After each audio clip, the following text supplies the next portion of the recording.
For 6 weeks, I slept beside a stranger, a ring on her hand, a name on her papers, but no warmth, no closeness, no intimacy. At first, I made excuses. She was tired, adjusting, nervous. But nights bled into weeks, and the silence between us became a wall. When I finally asked her why, she looked me dead in the eye and said, "My body is my choice. You can't demand anything." She was calm, cold, almost rehearsed. That was the moment I understood. This wasn't hesitation, it was strategy. I met her 2 years ago. She was charming in public, delicate in private. She knew how to play vulnerable just enough to make me feel protective. It worked. I fell fast, blind to the way she calculated every gesture. My friends warned me. They said she was after stability, not love. I laughed them off. I wanted to believe in her, in us. The wedding was perfect, at least for her. Her smile for the photographs, her family basking in the spectacle. Behind closed doors, though, the smiles faded. The warmth vanished. Still, I told myself it was temporary. That's what love does. It clings to hope, even when hope is already ashes. But then I found it. The late-night calls she took in the bathroom. The second phone she thought I wouldn't notice slipped inside her purse. The money transfers from my account to hers, small at first, then larger, hidden under household expenses. And the message, the one that broke the illusion. 6 weeks. After that, I'll file for spousal support. Don't worry, he's clueless. It wasn't written to me, it was written about me. Shock didn't consume me, not rage either, just clarity. She hadn't married me for love. She had married me for leverage, for my name, for my assets, and she thought she'd trapped me. But parasites forget. The host can cut them off. I didn't confront her again. I didn't scream. I didn't beg. I played the role she expected, the quiet, patient husband. And in silence, I planned. My first move was subtle. I met with a lawyer, quietly, discreetly. I laid out the evidence, the message, the financial records, the timeline of 6 weeks without marital intimacy. The lawyer leaned back, eyebrows raised.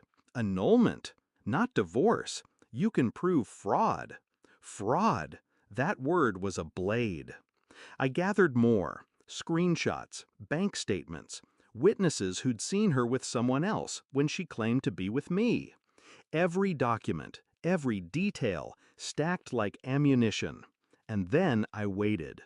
The night before the 7th week, I cooked dinner, lit candles, played her favorite music. She laughed, relaxed, convinced she had me wrapped. She even poured wine, her first gesture of closeness since the wedding. Halfway through the meal, I slid an envelope across the table. She opened it. Legal papers, annulment proceedings, grounds, fraud. Her face drained of color. She stammered, reaching for excuses, spinning words like threads from a spider desperate to hold its web together. I stayed silent, just watching. Finally, she whispered, "You can't do this. If you leave me, I'll take half." That was the moment I leaned forward, calm, precise. "You won't take anything, because this marriage will be erased, like it never happened." The court days that followed stripped her mask, thread by thread. My lawyer laid out the timeline, the messages, the financial deceit, the absence of intimacy, 6 weeks of deliberate withdrawal, documented and undeniable. Her defense crumbled. The judge's expression told the story before the verdict was read. Annulled. Fraud proven. No rights, no claim to assets, nothing. Her family, the same ones who paraded at our wedding, sat in stunned silence. My friends, the ones who had warned me, nodded with grim satisfaction. But her face, that was the victory. Watching the realization dawn that her scheme had collapsed, that she had bet everything and lost it all. When it was over, she tried one last tactic. cornered me in the hallway, eyes wide, voice trembling. "We can fix this, please. I wasn't ready." I looked at her, really looked, and for the first time I saw her not as my wife, not as the woman I once loved, but as the con she truly was. "You had 6 weeks," I said, "and you wasted every one of them." Then I walked away. Now the house is quiet. The bed is mine alone. Some would call it loneliness. I call it peace. I didn't lose her. She lost me. And she lost the game she thought she'd already won. People still ask me what happened. They whisper about how fast it ended, how sudden the annulment was. I just smile and say, some marriages are built on love, others on lies. Only one survives.